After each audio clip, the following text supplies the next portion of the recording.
Welcome back to the Compound Podcast. This is episode 121 of the Compound Podcast. I'm pretty sure I got that right. Dakota has bad Wi-Fi. He might be frozen for half the episode. We have a lot to talk about. Zack and Dakota just played each other. We have post-trade deadline, some big series that happened this week. And I have a Parsay story. So sometimes at the ball yard at Wrigley, the organist will play the tequila song, dun, dun, dun, dun, dun, and then the whole crowd at the end goes tequila, and then Bleacher Jeff will go, but it's not Parsay. And it gets me every time. I love it. We need a Parsay song. We need like a jingle for the people. Zach's pitching coach yelled at me for not having Parsay for him because Zach won't supply it for his own team. So I was in charge of that. You said that you were bringing it because you had extra. When you were coming to our place. I don't have extra because I got Logan yelling at me. I got everyone yelling at me. I'm like, well, I'll talk to the boss, which is you, Ian. Let's get the people some Parsay. People want Parsay. Let's get them Parsay. A couple of company guys right now. Okay. Zach's got the hat on. Company guy. He's also got the obvious shirts on. I'm a company guy. See me? Company guy. Tom, you a company guy? My John. Oh, here we go. I said I got my Illinois State shirt on. I'm repping Redbirds. Sorry. Look at this. Manscaped. Manscaped. They didn't pay for an ad this episode. They didn't pay for an ad this week, so no free ads, but we'll talk about Athletic Greens later. It's great. Let's start with talking about you guys facing each other. Dakota still got the mustache. Dakota's still nasty. Let's talk about Dakota looked very good this week for the one outing that I saw him throw. 1 2/3 3 punchies, 1 1/3 3 punchies. Do we have the splits on Dakota since the stash? Like, is it just insane? It's been good since the stash. I've been throwing well. Face Zach in a pressure spot too. Bases loaded, 2 outs. Flew out to the right fielder. Yeah, threw him 2 straight sliders. 2 good sliders. What are you gonna do? You know. Zach hurt the team a little bit this week, though. He hit a homer against us, had like 4 doubles, 5 doubles. Not that many doubles, like 2. He had 2 in one game. And I only had 2. That was it. And then I hit the one off the wall, and that was a single. Well, run faster. Ew, stretch it. I couldn't. Ian, I couldn't. No. Come on. How do you hit a ball off the wall? It was 107. I don't care. Make the throw. Bro, it was right on the money. It was a perfect throw from Frazier. Perfect. Do you see me tonight? He would have been hosed. Hosed, dude. Hey, Ian, Zach's trying to take your job as the best outfielder on the podcast. Yep. Where you been playing? I played center a few games. How's center for you? Center's good. I lost the ball in the lights in Iowa. You should see you got to see the video. You got to see the video. 3 things. 1, he did have 1 misread.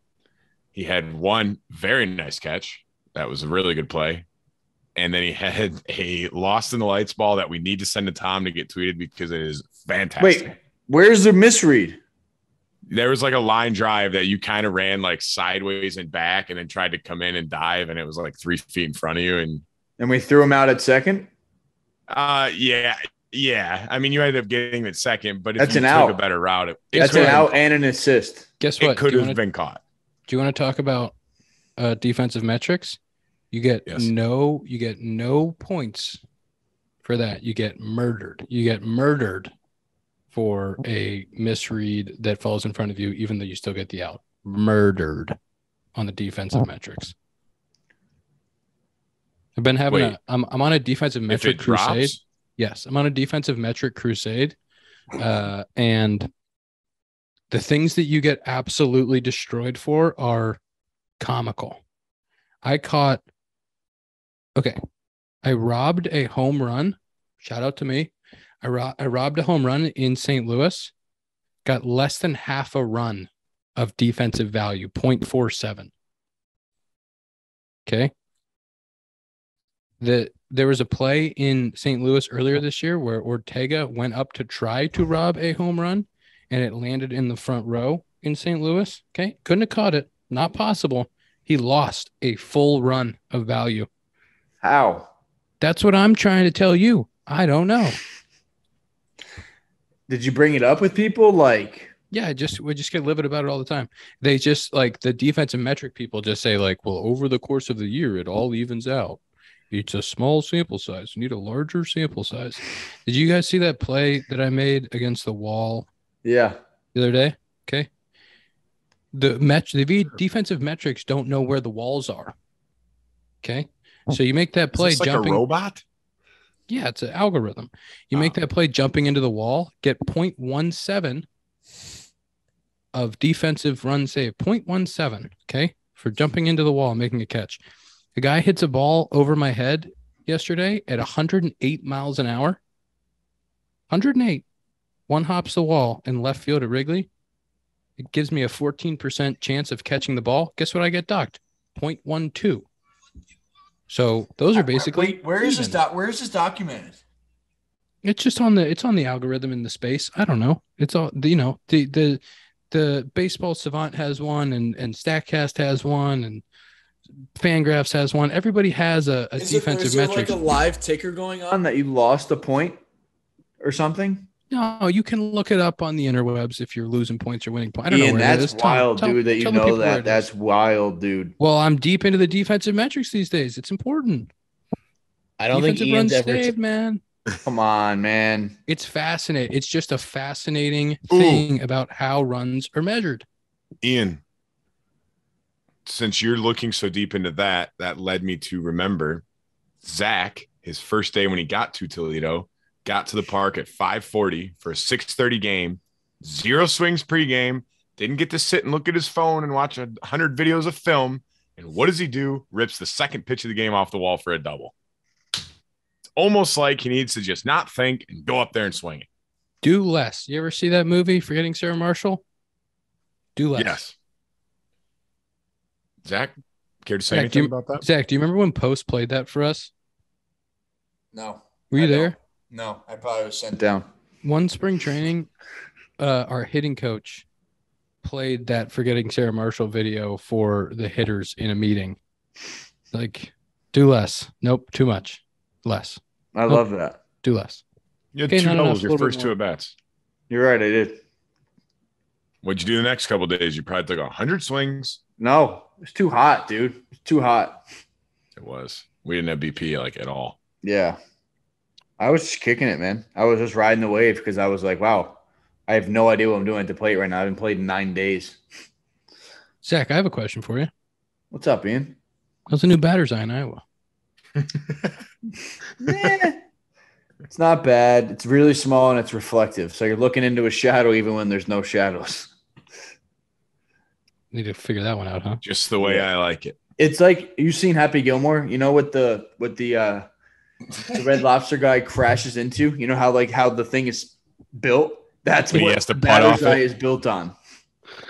It's scaffolding. It's literally. It's literally So, like, scaffolding with a tarp. one little gust of wind, the thing might be toast. Speaking of Iowa, I'm going to Iowa next week. That's right. You are. Mike Also Duck. next week. You'll be This there in week. 2 days. Thursday. Yeah. What a premier matchup. Cubbies Reds, man. Some historic franchises. That was so unexpected, Zach. Hundreds of years worth of baseball between those two franchises. The people are begging for it. Shut the fuck up. People can't get enough of the Reds versus Cubs. It's going to be a really awesome event. Okay. You're mic'd up. I'm mic'd up for an inning or two. Votto's mic'd up for an inning or two. I thought it was the whole game. No. No way. Just an inning or two. They would not do that to somebody. I'm going to say I'm going to need it for the whole game. It's just an inning or two. It's going to be cool. I'm excited. It's going to be a long day. And what are chances you shout our names out? Ooh, Zero. yeah, I'll shout you out. We'll talk about the compound. I'll shout you guys out. Maybe I'll get producer Tom a little shout out there. Yeah, we'll try to plug the compound for sure. Get it on the national broadcast. I'm excited. I hope the ball flies as well as it did the last time.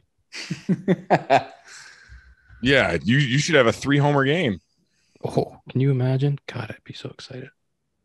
Frank got option today? Oh, jeez. Yeah, we got Framil Reyes. saw that on Did Twitter. that just happen? I just saw it on Twitter. Yeah, it's probably for Framil. That's going to be some impressive BP. Well, now we have 4 first basemen in AAA, so that's good. Baseball's a tough game. Who's all playing first? We got Alfonso Rivas. We got Alfonso Rivas coming down from the show, and he's playing left field. Because we got Mervis at first base. We got Jared Young, who's at first base, and he's playing third base. And now we got Frank coming. He's probably DHing. Mervis is having a hell of a year, huh? Oh, yeah. He hit a bomb the other day. How's Alfonso swinging it? Good. He had one of those situations where I could see you being really pissed off at it if this happened to you. We were in the 9th inning of the game on Sunday. He got the day off. We were down 4 runs. He pinch hit with 1 out and nobody on, and immediately fouled the ball off his foot. Oh, and I asked him after the game, and I go, I bet you were pissed. It was so loud, too. Yeah. He's like, I couldn't believe I had to hit, and then I fouled it off my foot. He goes, what a day. Oh, sometimes that happens, and there's nothing worse. By the way, Dakota sent the video of Zach not catching the ball, and it might have. I was having a tough day. It really brightened my day. I told you, I screamed out to him from the bullpen, like, what do you do? He ran backwards. He didn't know what to do. Dakota, I have a question for you. When you guys are playing each other, how much time do you spend? This is so good. It's so good. The hands up gesture is just classic. The initial hands up. You got to put this in the podcast while I'm watching it so that people don't think that we're crazy. The initial just hands up immediately. Lose it in the lights. How do you lose it in the lights in center? There's no lights. That's the point. Bro, no. You can't lose it in the lights in center. There's no lights behind the hitter. I lost it above the lights. It was like that weird time, like when it's transitioning into night. I will give him that. It was a tough sky at the time. I will back him up on that. I've had a couple. Do you guys remember a couple of the ones that I had? And I'm sure you don't. It's just the reaction because you see the panic. You just see the panic. It's immediate. It's the fact that as soon as the camera cuts to Zach, he's just standing there like that's what we're taught to do. There's no ever one second. It looks like he has. As an outfielder, that's what we're taught to do. Your right fielder almost got there. He almost bailed you out. Not bailed me out. I did everything perfectly. Hey, you don't see it. Somebody else come and get it. Perfectly. That's I don't know about perfectly. I mean, I guess you let your teammate know that you couldn't see it. Back to my question for Dakota. Dakota, when you guys are playing the Toledo Mudhens, how much time do you spend watching all of Zach's actions and analyzing what he's doing versus your own team? I got yelled at multiple times in the bullpen for like interacting with Zach because I would just like yell to him if he did something. I don't know. We just like to chat it up across the field. And I said in the bullpen, I said, you know what? I said, I hope you guys don't strike out Zach. I hope it's a hard out against you. I said, it's a win-win. Zach hits it hard and you're out. Yeah. Dakota, can I ask you another question? Are you planning on returning that dresser at some point? And that's why you're leaving the warning sticker on, or what's the plan?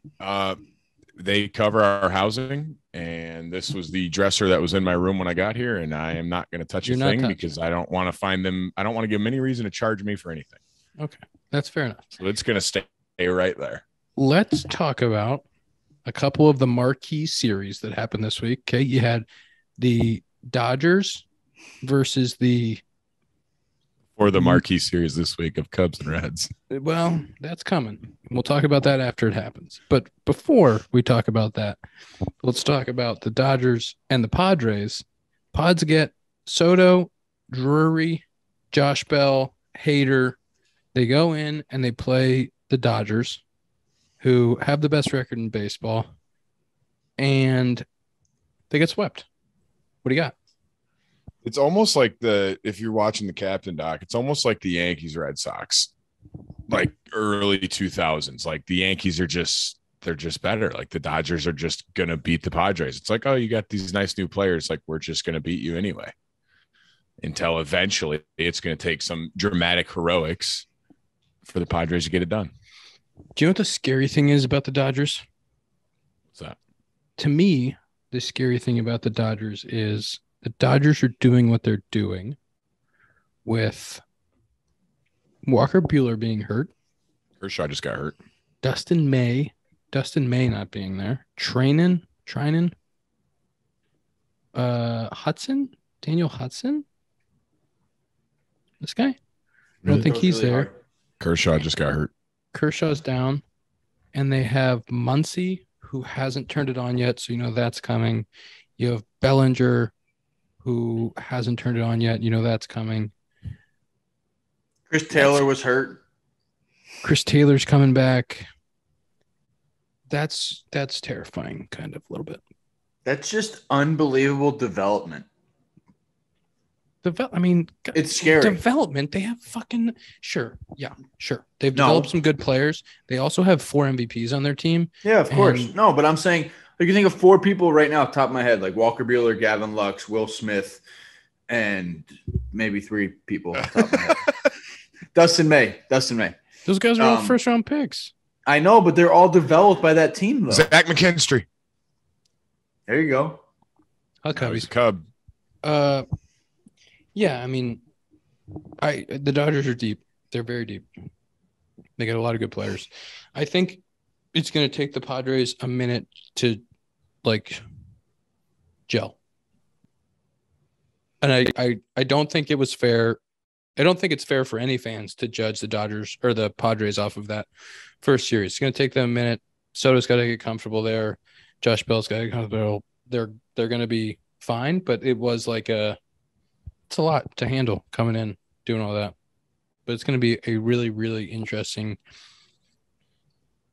down the stretch for them because they do. I think the Padres have like of their last 60 games, they had like 45 or 50 in the division. So they have a ton of division games down the stretch because of the way the schedule worked out with the lockout. So it's going to be a really fun last month and a half for them. I hope they meet up in the DS, or they can't meet up in the DS, can they? Dang it. Or can they? How's that work? I don't know how. It's a new playoff system. Who knows how it works? All I know is I want Mets Yankees. I want a Subway Series. I do Okay, too, dude. Can we talk about the Yankee or no, let's not talk about the Yankees yet. Let's talk about Mets Braves. They have a 5-game set. Is that so? 5 games. Mets won 4-5. Mets won 4-5. Yes, sir. Yeah. So they go in there. It's like a 2-game spread in the division or a 3-game spread. They come out. I think the Mets are 5.5 up now or 6 up. They are 7 games up on the Braves now. That happens quick. I think the Braves are a great team. Okay. I think the Braves are deep. I think they added. I think they're a great team. They have great starting pitching. They have the bats. But the Mets kind of took care of business and DeGrom came back. And People are already talking. Should have the Braves came and got IH8. I'm not saying it, but people are saying it. people aren't Not me. saying that. People People not are. saying that. I've heard it. Friend of the pod, heard Robbie it. Grossman, is there, and he's going to hit bunch of big-time homers. Friend of the What do you pod. got? What do you got on that series? Zach's low-key making the transition to becoming a Yankees fan instead of a Mets fan. Low-key. I'm a Scott fan. Low-key. Zach's a go Tigers. Scott's Go pitching. Tigers. 9th inning, Game 7, Yankees-Mets. What do you hope happens? You hope it goes to I hope- extras and Scott comes out? and the No, Mets win? come on. I hope Scott wins, dude. What? Do you? I wasn't even that big of like a Mets fan. You guys are Oh my, moving that on. is such a lie. You'd watch every game. No, I didn't. Oh, you're such a liar. You're getting sidetracked, and you're starting to talk about Yankees Mets. I'm trying to ask you about Braves and Mets. Sorry. Yeah, like I think the Braves are even somewhat underrated. Like they had the luxury to option Ian Anderson. Like Ian Anderson was a dude these last 2 years. Like, I mean, Spencer Strider showing up like that. I mean, and then they locked down basically all their position players. So they're just playing, with no weight on their shoulders, not playing for any contracts besides Dansby, and they're just balling out. I think Dansby resigns there. I don't know how, I mean, they have How? a They lot have- of they money have- they have. They have 2 dudes in the middle of the field who are cheap. That's how they lock everybody else up. I mean, they got Acuna for a hunch, and they got Albies for 7 for 35. They got money to spend still. Yeah. Acuna's coming off the books soon, right? And then they have Duvall's on a 1-year deal. Rosario's on a 1-year deal. 2 years? Did he just sign a 1-year extension? Signed a 1 or 2. They got options. They got options there. I'm just saying. Dude. I like the Braves. I think no matter how that division finishes, I think both those teams in the playoffs, I don't think that series ends quick in the playoffs. That's all I'm saying. I think DeGrom being back is huge for the Mets. DeGrom and Scherzer 1-2 with the rest of what they got going on is nasty. John Boy Media, Trevor May is back. That's good for their bullpen. But I do think the Braves are deep, and I think that they have a lot of playoff experience. Dude, Matt Carpenter, broken foot. What? Yeah, fouled one off his back foot. Today? Should have come and got IH8. People are talking. So sad. That's so sad. Oh my! That's actually, I mean, beyond the impact for the Yankees on the field, you think about the year that he's had and what he went through to get to the spot that he's in. You just feel awful for him as a person. You know, he thought he was done last year, and he's got a 1 dot right now. A 1 dot. Wow. Let's see your fracture foot recovery time. Let us know. Hey, this is 4 like the to old 6 days. weeks. Oh, broken foot or toe back. may take 4 to 6 weeks to heal. 10 to 12 weeks. They'll be back for the post. We'll be fine. They'll be in there. I'm fully back on the Yanks train, Tom. Them getting Scotty, the captain, Doc. I'm all the way back in on my Yankees fandom. Let's ride. We gotta get Riz's back right. Let's get Riz back in the lineup. Now, we need to discuss something here. Riz, I don't know if we can say his name right now. It's his birthday. Happy birthday. But they had a team function and didn't invite Scotty. Is Scott going to be mad if we talk about this? No, I don't think Rizzo will hear this. I did hear, okay, hot take. Did you talk to Rizzo and say hot take? No, Oops. I didn't. I left that be. But there was Scott got to New York. Okay, apparently there was a little bit of a team function that was already planned. Maybe Scott didn't get the invite, wasn't there. But I did hear Gene gets into Seattle last night. Or last night? Yeah. Yes. And Scotty's in Riz's suite hanging out. So everything's okay. They're all okay. They're team chemistry. He did get that invite, so made up for it. He's back. I think Riz I texted Riz happy birthday today. Big friend of the pod, Anthony Rizzo. Big birthday. Jason Hayward's birthday tomorrow. Sorry, I was watching the foul ball from Carpenter. He literally fouls it straight to the top of his foot. Oh, God, that looks like it hurts so bad. It's my biggest fear in baseball. Can we talk about the Yanks now? I still think they're the team to beat. Yanks go at least in the AL. Okay, but can we talk about this really quick? Okay. Yes. About a month ago, maybe a little bit more than a month ago, maybe right around the time that the Cubbies played the Yanks, they were talking about maybe the Yanks are going to break the all-time record for most wins in a season ever. That was what they were looking like. Yanks, a little bit of a tough stretch in July, tough July. They lost 5 straight. It happens. It's fine. It happens. Sometimes the starting rotation is better than it should be. Sometimes the bullpen's better than it ever could expect to be. Things normalize. There's always regression to the mean in all statistical categories.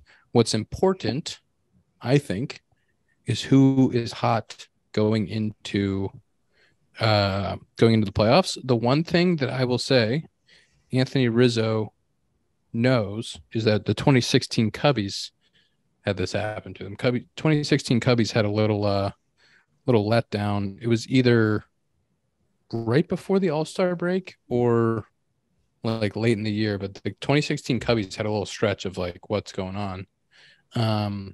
But it's good to get that out of the way. I think like as much as Yankee fans are panicking, getting that tough stretch out of the way so that you can get hot again going into I always playoffs say that you can't go into it. Yeah. You can't go into it scalding or anything. It's got to be like the perfect mesh. Like you figure out something like what was holding you guys back and then you just roll. Tom? The Cubs in 2016 had a 5-15 stretch in late June and early July. Yeah, right before the All-Star break. Yeah, I remember. They talk about that all the time, how they kind of like go into the break. It was like, oh shit, what's going on? And then I'm sure, like, what did they do in September? I don't know. I'd have to go. God bless it, Tom. I need those numbers right away. But the Cubbies, they talk about like having that little stretch. And honestly, like 2017 Cubbies, like we struggled in the first half and then we turned it on in the second half. So we were really rolling, like going into the playoffs. And then we ran into a buzzsaw. But the 2018 Cubbies was a little bit opposite, where we were rolling and then we ran into tough times in September and kind of had to grind it out to get there in September. And then like that is so exhausting. So the Yankees have built themselves enough of a lead that they don't have to grind it out towards the end of the year to win the division. So they're going to be able to get themselves in a good place in September, first week of October, going into the playoffs, where they will be just fine. Tom, anything you want to say about where Yankees fans are at right now? A little bit of panic? It's okay. It's okay to panic. Yeah, I mean, I think you said a lot of what I would say is that the regression to the mean was coming. They've also had some injuries. Michael King's probably a one that if you're not a Yankee fan, you may have not heard of, but Michael King was probably their second best reliever. He's out for the year with a fractured arm. Clay Holmes, who was for about a year straight insane, like literally the best pitcher on planet Earth, perhaps, with all of what he was doing. All of a sudden, he's been, mortal again. They talked about the Stan Talking Yanks, Jimmy and Jake. Seems like the Yankees really aren't taking August very seriously. Seems like they're kind of punting August almost. They have a pretty big lead in the division. You disagree with this? That's a fan take. There's no way that players and the coaches in the organization are taking it seriously. But sometimes things happen to a team all at the same time. Couple guys get hurt, couple starters, couple relievers struggle, and before you know it, you've lost a few games. But that team is going to get themselves in a place. They have too many veteran dudes. They have too many good players. Like, they're going to get themselves in a place where they win division by 10 games and they roll into the playoffs just fine. Yeah, let me be clear. I wasn't necessarily speaking to the players and the manager and the coaches. Obviously, when you show up to play baseball every single day, you're trying to win every single game. I guess I meant more like the front office's mentality to the trade deadline and some of the moves they've made since. Oswald Peraza is a guy that a lot of Yankee fans want to get called up. He has not been called up. And overall, the Bader trade, especially giving up Montgomery, a guy who would be valuable in the regular season, but probably as your fourth or fifth starter was not going to be a super impactful guy for the playoffs. For a guy who's hurt right now but can make a big impact for the playoffs, says that this team right now, at least according to their front office, feels comfortable with their lead in the division, and they're not necessarily worried about the games. Obviously, the players and the manager and the coaches don't take that approach, but I think that's what the front office is saying. So as a fan, it's a little bit hard to buy in when you know that this team will look dramatically different when it comes playoff time. And with the division not wrapped up, but they're in a very good position, I'm not panicked, but I'm certainly a little bit alarmed that they've been a 500 team for about 6 weeks now. But I think we're going to see a very different Yankee team come October. Who's their starting five now? You have Cole, Montes,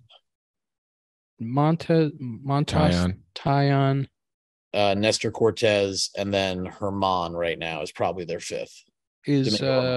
Why is Clark Schmidt not starting? Is this guy hurt? Who's that? This guy? You're just putting your arm over your head. You're putting your arm over your head. The righty. He's been there forever. Severino? Yeah. Severino is hurt right now.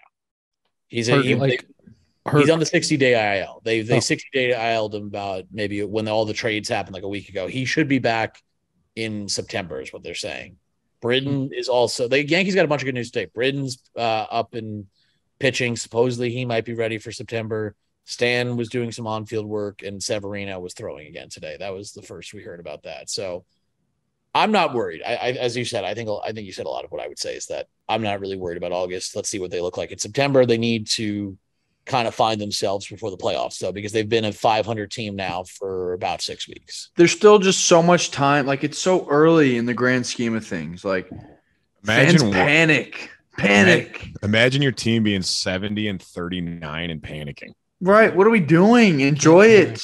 Fuck. Don't panic. It's going to be just fine. And they're upset. They're up 7-2 right now. They're up 7-2 on the Mariners, who are a good team. Yeah. Get Scotty back in there for a bounce back.